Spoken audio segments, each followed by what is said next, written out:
بسم الله الرحمن الرحيم. الحمد لله الذي خلق السماوات والأرض وجعل الظلمات والنور ثم الذين كفروا بربهم يعدلون. هو الذي خلقكم من طين ثم قضى أجلا وأجل مسمى عنده ثم أنتم تمترون. وهو الله في السماوات وفي الأرض يعلم سركم وجهركم ويعلم ما تكسبون. وما تأتيهم من آية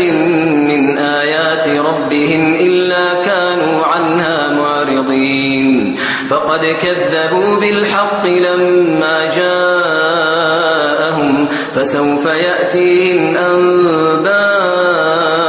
ما كانوا به يستهزئون. ألم يروا كم أهلكنا من قبلهم من قرن مكناهم في الأرض ما لم نمكن لكم وأرسلنا السماء عليهم مدرارا وجعلنا الأنهار تجري من تحتهم فأهلكناهم بذنوبهم وأنشأنا من بعدهم قرنا آخرين. ولو نزلنا عليك كتابا في قرطاس فلمسوه بأيديهم لقال الذين كفروا إن هذا إلا سحر مبين. وقالوا لولا أنزل عليه ملك ولو أنزلنا ملكا لقضي الأمر ثم لا ينظرون. ولو جعلناه ملكا لجعلناه رجلا وللبسنا عليهم ما يلبسون. ولقد استهزئ برسل من قبلك فحاق بالذين سخروا منهم ما كانوا به يستهزئون. قل سيروا في الأرض ثم انظروا كيف كان عاقبة المكذبين. قل لمن ما في السماوات والأرض قل لله كتب على نفسه الرحمة ليجمعنكم إلى يوم القيامة لا ريب فيه. الذين خسروا أنفسهم فهم لا يؤمنون. وله ما سكن في الليل والنهار وهو السميع العليم. قل أغير الله أتخذ وليا فاطر السماوات والأرض وهو يطعم ولا يطعم. قل إني أمرت أن أكون أول من أسلم ولا تكونن من المشركين. قل إني أخاف إن عصيت ربي عذاب يوم عظيم. من يصرف عنه يومئذ فقد رحمه وذلك الفوز المبين. وإن يمسسك الله بضر فلا كاشف له إلا هو وإن يمسسك بخير فهو على كل شيء قدير. وهو القاهر فوق عباده وهو الحكيم الخبير. قل أي شيء أكبر شهادة قل الله شهيد بيني وبينكم وأوحي إلي هذا القرآن لأنذركم به ومن بلغ. أئنكم لتشهدون أن مع الله آلهة أخرى قل لا أشهد. قل إنما هو إله واحد وإنني بريء مما تشركون. الذين آتيناهم الكتاب يعرفونه كما يعرفون أبناءهم. الذين خسروا أنفسهم فهم لا يؤمنون. ومن أظلم ممن افترى على الله كذبا أو كذب بآياته إنه لا يفلح الظالمون. ويوم نحشر ونحشرهم جميعا ثم نقول للذين أشركوا أين شركاؤكم الذين كنتم تزعمون ثم لم تكن فتنتهم إلا أن قالوا والله ربنا ما كنا مشركين انظر كيف كذبوا على أنفسهم وضل عنهم ما كانوا يفترون ومنهم من يستمع إليك وجعلنا على قلوبهم أكنة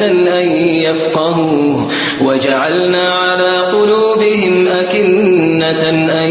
يفقهوه وفي آذانهم وقرا وإن يروا كل آية لا يؤمنوا بها حتى إذا جاءوك يجادلونك يقول الذين كفروا إن هذا إلا أساطير الأولين وهم ينهون عنه وينأون عنه وإن يهلكون إلا أنفسهم وما يشعرون ولو ترى إذ وقفوا على النار فقالوا يا ليتنا نرد ولا نكذب بآيات ربنا ونكون من المؤمنين بل بدا لهم ما كانوا يخفون من قبل ولو ردوا لعادوا لما نهوا عنه وإنهم لكاذبون وقالوا إن هي إلا حياتنا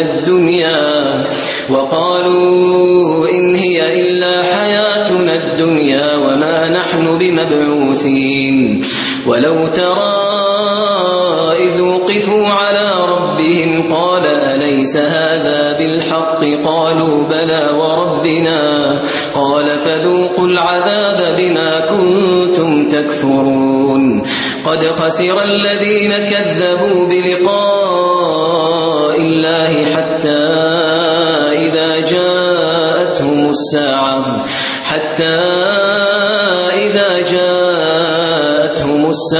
بغتة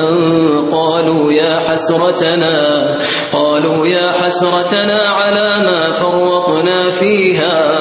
وهم يحملون أوزارهم على ظهورهم ألا ساء ما يزرون وما الحياة الدنيا إلا لعب وله وللدار الآخرة خير للذين يتقون أفلا تعقلون قد نعلم إنه ليحزنك الذي يقولون فإنهم لا يكذبونك ولكن الظالمين بآيات الله يجحدون ولقد كذبت رسل من قبلك فصبروا على ما كذبوا وأوذوا حتى أتاهم نصرنا ولا مبدل لكلمات الله ولقد جاءك من نبأ المرسلين وإن كان كبر عليك إعراضهم فإن استطعت أن تبتغي نفقا في الأرض أو سلما في السماء فتأتيهم بآية ولو شاء الله لجمعهم على الهدى فلا تكونن من الجاهلين إنما يستجيب الذين يسمعون والموتى يبعثهم الله ثم إليه يرجعون وقالوا لولا نزل عليه آية من ربه قل إن الله قادر على أن ينزل آية ولكن أكثرهم لا يعلمون وما من دابة في الأرض ولا طائر يطير بجناحيه ولا طائر يطير بجناحيه إلا أمم أمثالكم ما فرطنا في الكتاب من شيء ثم إلى ربهم يحشرون والذين كذبوا بآياتنا صم وبكم في الظلمات من يشاء الله يضلله ومن يشاء يجعله على صراط مستقيم قل أرأيتكم إن أتاكم عذاب الله أو أتتكم الساعة أغير الله تدعون إن كنتم صادقين بل إياه تدعون فيكشف ما تدعون إليه إن شاء وتنسون ما تشركون ولقد أرسلنا إلى من قبلك فأخذناهم بالبأساء والضراء لعلهم يتضرعون فلولا إذ جاءهم بأسنا تضرعوا ولكن قست قلوبهم وزين لهم الشيطان ما كانوا يعملون فلما نسوا ما ذكروا به فتحنا عليهم أبواب كل شيء حتى إذا فرحوا بما أوتوا أخذناهم بغتة فإذا هم مبلسون فقطع دابر القوم الذين ظلموا والحمد لله رب العالمين قل أرأيتم إن أخذ الله سمعكم وأبصاركم وختم على قلوبكم من إله غير الله يأتيكم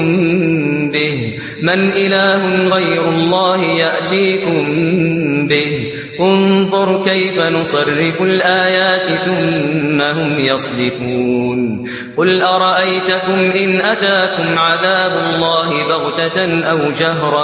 بغتة أو جهرة هل يهلك إلا القوم الظالمون وما نرسل المرسلين إلا مبشرين ومنذرين فمن آمن وأصلح فلا خوف عليهم ولا هم يحزنون والذين كذبوا بآياتنا يمسهم العذاب بما كانوا يفسقون قل لا أقول لكم عندي خزائن الله ولا أعلم الغيب ولا أقول لكم إني ملك إن أتبع إلا ما يوحى إلي قل هل يستوي الأعمى والبصير أفلا تتفكرون وأنذر به الذين يخافون أن يحشروا إلى ربهم ليس لهم من دونه ولي ولا شفيع لعلهم يتقون ولا تطرد الذين يدعون ربهم بالغداة والعشي يريدون وجهه ما عليك من حسابهم من شيء وما من حسابك عليهم من شيء فتطردهم فتكون من الظالمين وكذلك فتنا بعضهم ببعض ليقولوا أهؤلاء من الله عليهم من بيننا أليس الله بأعلم بالشاكرين وإذا جاءك الذين يؤمنون بآياتنا فقل سلام عليكم كتب ربكم على نفسه الرحمة أنه من عمل منكم سوءا بجهالة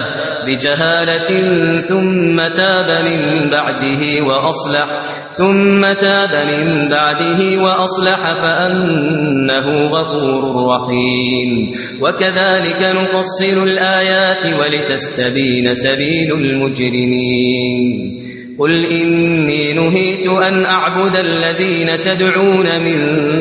دون الله قل لا أتبع أهواءكم قد ضللت إذا وما أنا من المهتدين قل إني على بينة من ربي وكذبتم به ما عندي ما تستعجلون به إن الحكم إلا لله يقص الحق وهو خير الفاصلين قل لو أن عندي ما تستعجلون به لقضي الأمر بيني وبينكم والله أعلم بالظالمين وعنده مفاتح الغيب لا يعلمها إلا هو ويعلم ما في البر والبحر وما تسقط من ورقة إلا يعلمها ولا حبة في ظلمات الأرض ولا رطب ولا يابس إلا في كتاب مبين وهو الذي يتوفاكم بالليل ويعلم ما جرحتم بالنهار ثم يبعثكم فيه ليقضى أجل مسمى ثم إليه مرجعكم ثم ينبئكم بما كنتم تعملون وهو القاهر فوق عباده ويرسل عليكم حفظه حتى إذا جاء أحدكم الموت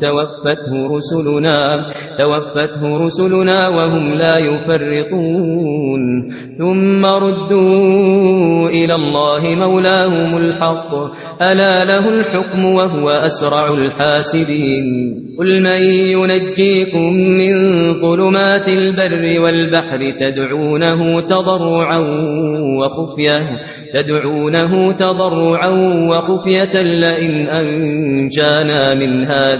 لئن أنجانا من هذه لنكونن من الشاكرين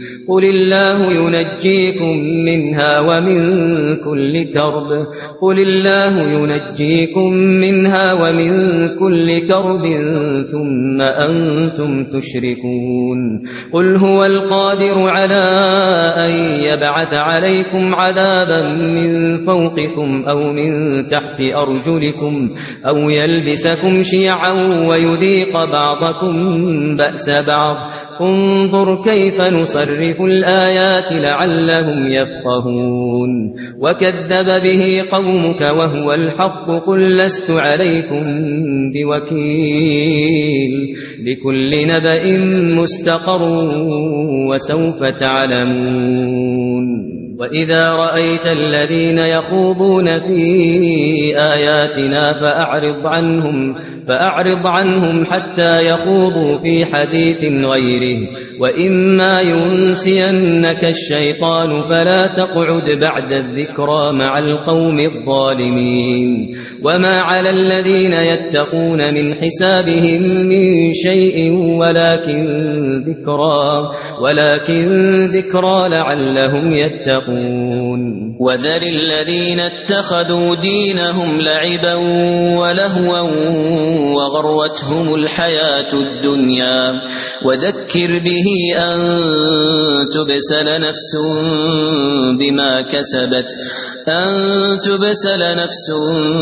بما كسبت ليس لها من دون الله ولي ولا شفيع وإن تعدل كل عدل لا يؤخذ منها أولئك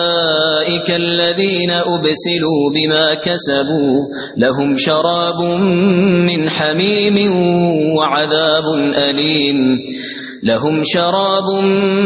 حميم وعذاب أليم بما كانوا يكفرون قل أندعو من دون الله ما لا ينفعنا ولا يضرنا ونرد على أعقابنا بعد إذ هدانا الله كالذي استهوته الشياطين في الأرض حيران له أصحاب يدعونه إلى الهدى ائتنا قل إن هدى الله هو الهدى وأمرنا لنسلم لرب العالمين وأن أقيموا الصلاة واتقوه وهو الذي إليه تحشرون وهو الذي خلق السماوات والأرض بالحق ويوم يقول كن فيكون قوله الحق وله الملك يوم ينفخ في الصور عالم الغيب والشهادة وهو الحكيم الخبير وإذ قال إبراهيم لأبيه آزر أتتخذ أصناما آلهة إني أراك وقومك في ضلال مبين وكذلك نري إبراهيم ملكوت السماوات والأرض وليكون من الموقنين فلما جن عليه الليل رأى كوكبا قال هذا ربي فلما أفل قال لا أحب الآفلين فلما رأى القمر بازغا قال هذا ربي فلما أفل قال لئن لم يهدني ربي لأكونن من القوم الضالين فلما رأى الشمس بازغة قال هذا ربي هذا أكبر فلما أفلت قال يا قوم إني بريء مما تشركون إني وجهت وجهي للذي فطر السماوات والأرض حنيفا وما أنا من المشركين وحاجه قومه قال أتحاجوني في الله وقد هدان ولا أخاف ما تشركون به إلا أن يشاء ربي شيئا وسع ربي كل شيء علما أفلا تتذكرون وكيف أخاف ما أشركتم ولا تخافون أنكم أشركتم بالله ما لم ينزل به عليكم سلطانا فأي الفريقين أحق بالأمن إن كنتم تعلمون الذين آمنوا ولم يلبسوا إيمانهم بظلم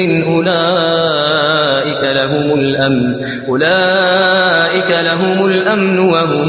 مهتدون وتلك حجتنا آتيناها إبراهيم على قومه نرفع درجات من نشاء إن ربك حكيم عليم ووهبنا له إسحاق ويعقوب كلا هدينا ونوحا هدينا من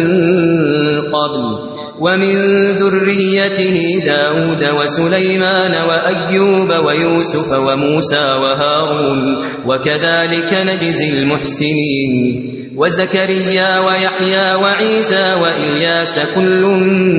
من الصالحين وإسماعيل واليسع ويونس ولوطا وكلا فضلنا على العالمين ومن آبائهم وذرياتهم وإخوانهم واجتبيناهم وهديناهم إلى صراط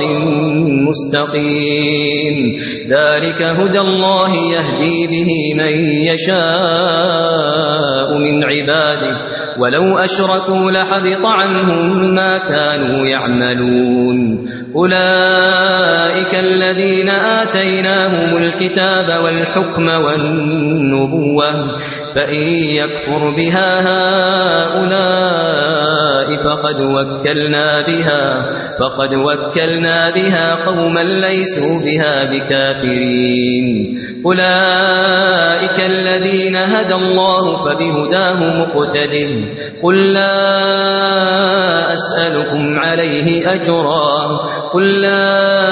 أسألكم عليه أجرا إن هو إلا ذكرى للعالمين وما قدروا الله حق قدره وما قدروا الله حق قدره إذ قالوا ما أنزل الله على بشر من شيء قل من أنزل الكتاب الذي جاء به موسى نورا وهدى للناس تجعلونه قراطيس تبدونها وتخفون كثيرا وعلمتم ما لم تعلموا أنتم ولا آباؤكم قل الله ثم ذرهم في خوضهم يلعبون وهذا كتاب أنزلناه مبارك مصدق الذي بين يديه ولتنذر أم القرى ومن حولها والذين يؤمنون بالآخرة يؤمنون به وهم على صلاتهم يحافظون ومن أظلم ممن افترى على الله كذبا أو قال أوحي إلي ولم يوح إليه شيء ومن قال سأنزل مثل ما أنزل الله ولو ترى إذ الظالمون في غمرات الموت والملائكة باسطوا أيديهم أخرجوا أنفسكم اليوم تجزون عذاب الهون بما كنتم تقولون على الله غير الحق وكنتم عن آياته تستكبرون ولقد جئتمونا فرادا كما خلقناكم أول مرة وتركتم ما خولناكم وراء ظهوركم وما نرى معكم شفعاءكم الذين زعمتم أنهم فيكم شركاء لقد تقطع بينكم وضل عنكم ما كنتم تزعمون إن الله فالق الحب والنوى يخرج الحي من الميت ومخرج الميت من الحي ذلكم الله فأنى تؤفكون فالق الإصباح وجعل الليل سكنا والشمس والقمر حسبانا ذلك تقدير العزيز العليم وهو الذي جعل لكم النجوم لتهتدوا بها في ظلمات البر والبحر قد فصلنا الآيات لقوم يعلمون وهو الذي أنشأكم من نفس واحدة فمستقر ومستودع قد فصلنا الآيات لقوم يفقهون وهو الذي أنزل من السماء ماء فأخرجنا به نبات كل شيء فأخرجنا منه خضرا نخرج منه حبا متراكبا ومن النخل من طلعها قنوان دانية وجنات من أعناب والزيتون والرمان مشتبها وغير متشابه انظروا إلى ثمره إذا أثمر وينعه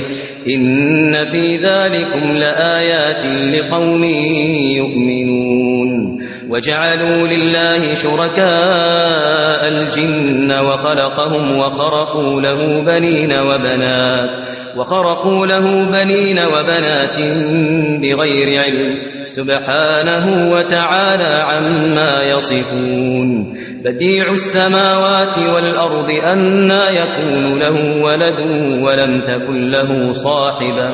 وخلق كل شيء وهو بكل شيء عليم ذلكم الله ربكم لا إله إلا هو خالق كل شيء فاعبدوه وهو على كل شيء وكيل لا تدركه الأبصار وهو يدرك الأبصار وهو اللطيف الخبير قد جاءكم بصائر من ربكم فمن أبصر فلنفسه ومن عمي فعليها وما أنا عليكم بحفيظ وكذلك نصرف الآيات وليقولوا درست ولنبينه لقوم يعلمون اتبع ما أوحي إليك من ربك لا إله إلا هو وأعرض عن المشركين ولو شاء الله ما أشركوا وما جعلناك عليهم حفيظا وما أنت عليهم بوكيل ولا تسبوا الذين يدعون من دون الله فيسبوا الله عدوا بغير علم كذلك زينا لكل أمة عملهم ثم إلى ربهم مرجعهم فينبئهم بما كانوا يعملون وأقسموا بالله جهد أيمانهم لئن جاءتهم آية ليؤمنن بها قل إنما الآيات عند الله وما يشعركم أنها إذا جاءت لا يؤمنون ونقلب أفئدتهم وأبصارهم كما لم يؤمنوا به أول مرة ونذرهم في طغيانهم يعمهون ولو أننا نزلنا إليهم الملائكة وكلمهم الموتى وحشرنا عليهم كل شيء قبلا ما كانوا ليؤمنوا إلا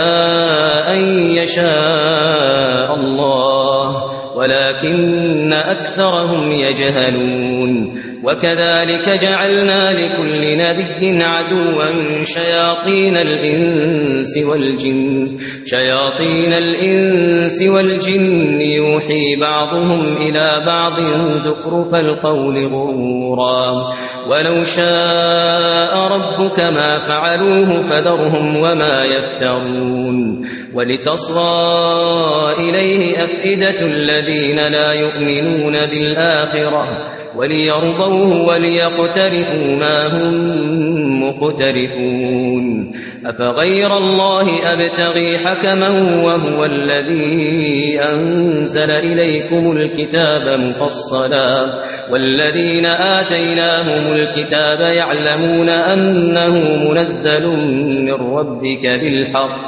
فلا تكونن من الممترين وتمت كلمة ربك صدقا وعدلا لا مبدل لكلماته وهو السميع العليم وإن تطع أكثر من في الأرض يضلوك عن سبيل الله إن يتبعون إلا الظن وإن هم إلا يخرصون إن ربك هو أعلم من يضل عن سبيله وهو أعلم بالمهتدين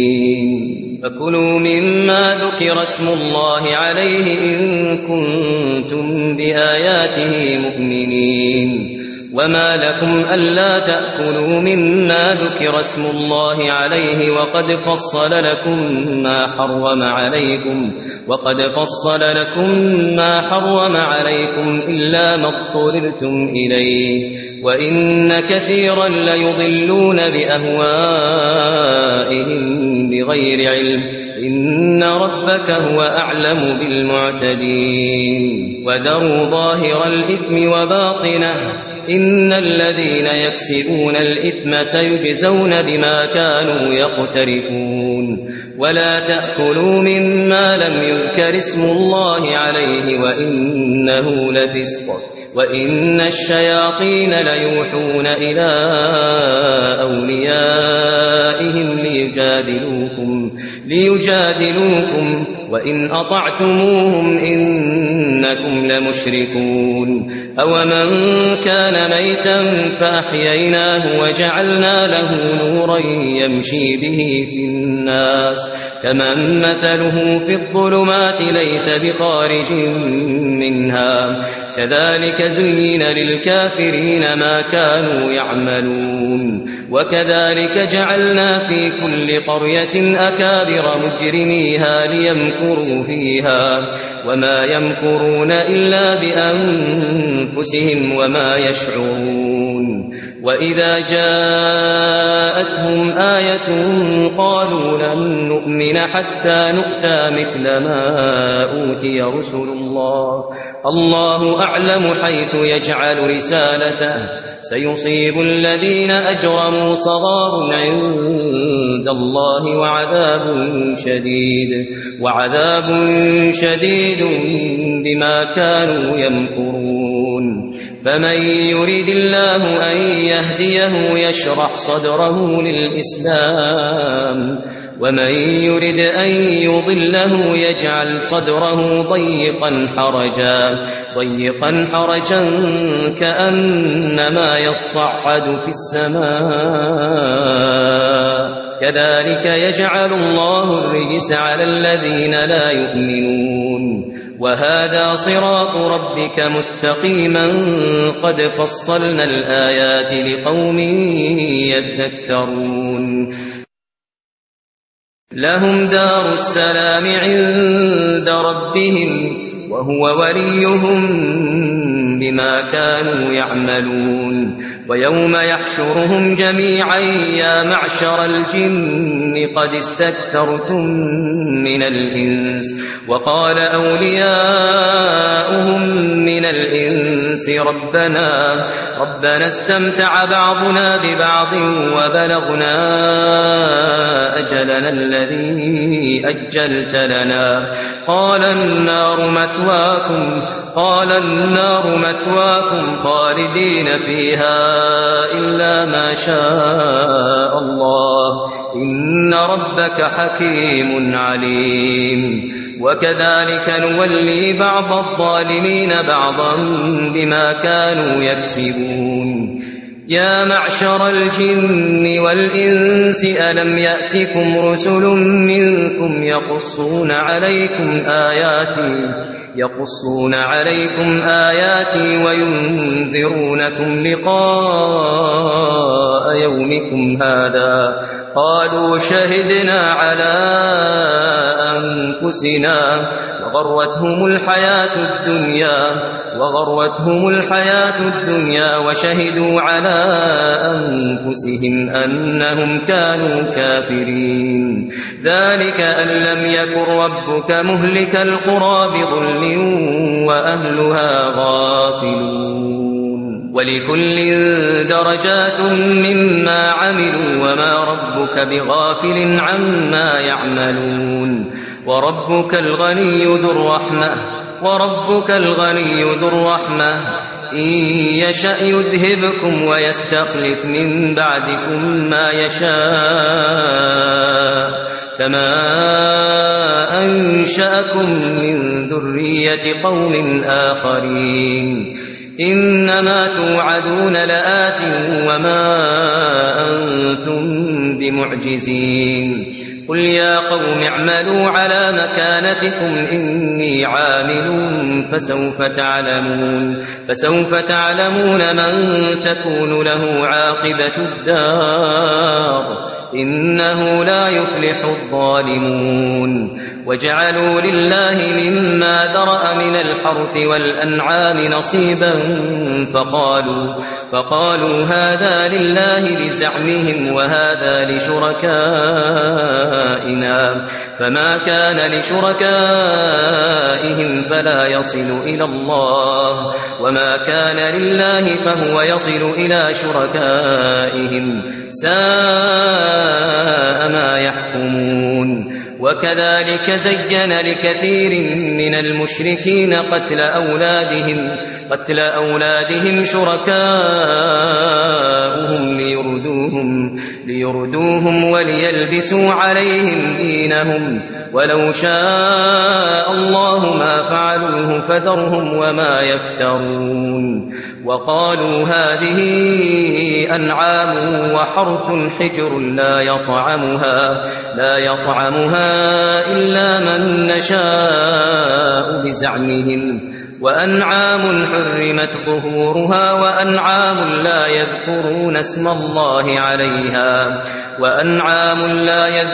اسم الله عليها افتراء عليه سيجزيهم بما كانوا يفترون وقالوا ما في بطون هذه الأنعام خالصة لذكورنا ومحرم على أزواجنا وإن يكن ميتة فهم فيه شركاء سيجزيهم وصفهم إنه حكيم عليم قد خسر الذين قتلوا أولادهم سفها بغير علم وحرموا ما رزقهم الله افتراء على الله قد ضلوا وما كانوا مهتدين وهو الذي أنشأ جنات معروشات وغير معروشات والنخل والزرع مختلفا أكله والزيتون والرمان متشابها وغير متشابه كلوا من ثمره إذا أثمر وآتوا حقه يوم حصاده ولا تسرفوا إنه لا يحب المسرفين ومن الأنعام حمولة وفرشا كلوا مما رزقكم الله ولا تتبعوا خطوات الشيطان إنه لكم عدو مبين 8 أزواج من الضأن 2 ومن المعز 2 قل الذكرين حرم أم الأنثيين أما اشتملت عليه أرحام الأنثيين نبئوني بعلم إن كنتم صادقين ومن الإبل 2 ومن البقر 2 قل الذكرين حرم أم الأنثيين أما اشتملت عليه أرحام الأنثيين أم كنتم شهداء إذ وصاكم الله بهذا فمن أظلم ممن افترى على الله كذبا ليضل الناس بغير علم إن الله لا يهدي القوم الظالمين قل لا أجد فيما أوحي إلي محرما على طاعم يطعمه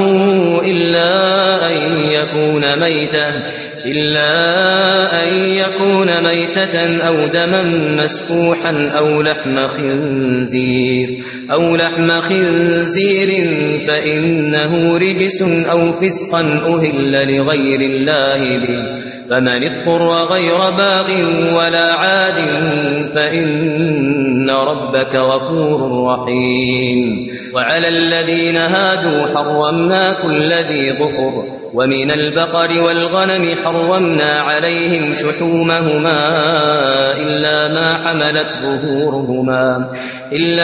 حملت ظهورهما أو الحوايا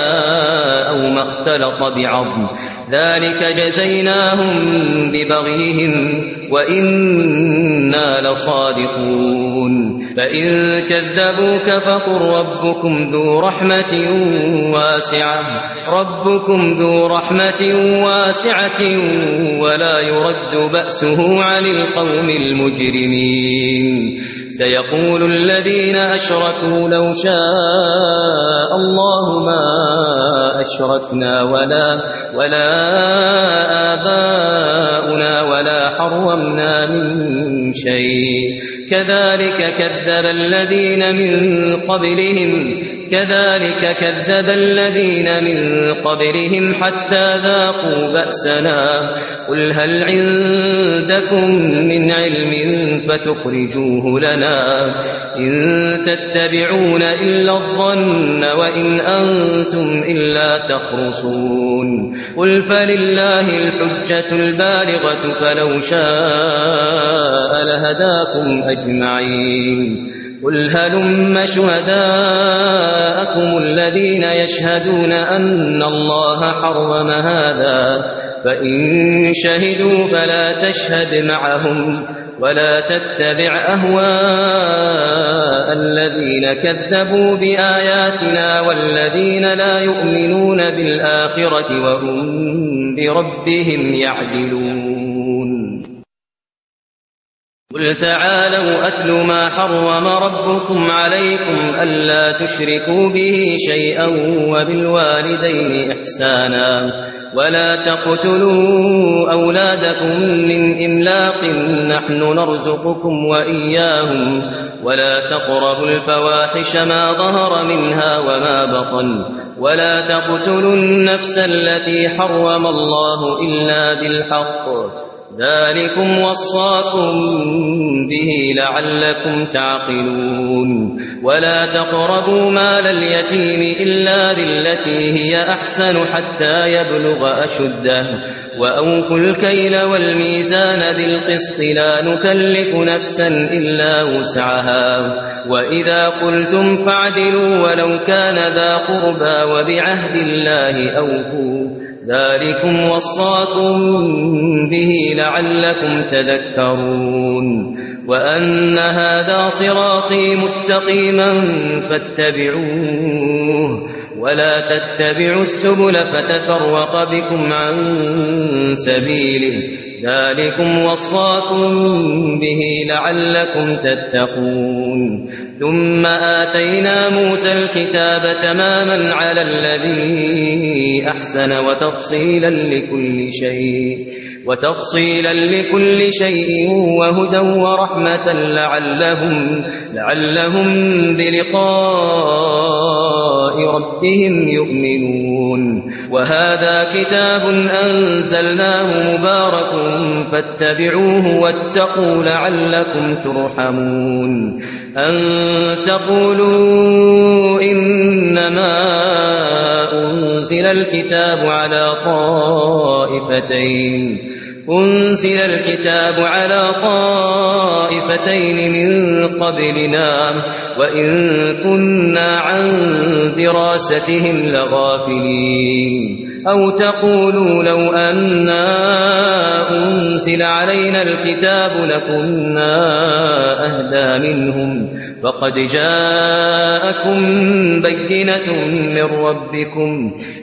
جاءكم بينة من ربكم وهدى ورحمة فمن أظلم ممن كذب بآيات الله وصدف عنها سنجزي الذين يصدفون عن آياتنا سوء العذاب بما كانوا يصدفون هل ينظرون إلا أن تأتيهم الملائكة أو يأتي ربك أو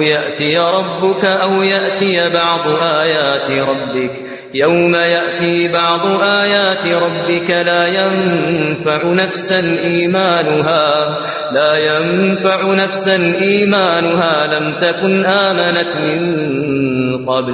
لم تكن آمنت من قبل أو كسبت في إيمانها خيرا قل انتظروا إنا منتظرون إن الذين فرقوا دينهم وكانوا شيعا لست منهم في شيء إنما أمرهم إلى الله ثم ينبئهم بما كانوا يفعلون من جاء بالحسنة فله 10 أمثالها ومن جاء بالسيئة فلا يجزى إلا مثلها وهم لا يظلمون قل إنني هداني ربي إلى صراط مستقيم قل إنني هداني ربي إلى صراط مستقيم دينا قيما ملة إبراهيم حنيفا وما كان من المشركين قل إن صلاتي ونسكي ومحياي ومماتي لله رب العالمين لا شريك له وبذلك أمرت وأنا أول المسلمين قل أغير الله أبغي ربا وهو رب كل شيء ولا تكسب كل نفس إلا عليها ولا تزر وازرة وزر أخرى ثم إلى ربكم مرجعكم فينبئكم بما كنتم فيه تختلفون وهو الذي جعلكم خلائف الأرض ورفع بعضكم فوق بعض درجات ليبلوكم فيما آتاكم إن ربك سريع العقاب وإنه لغفور رحيم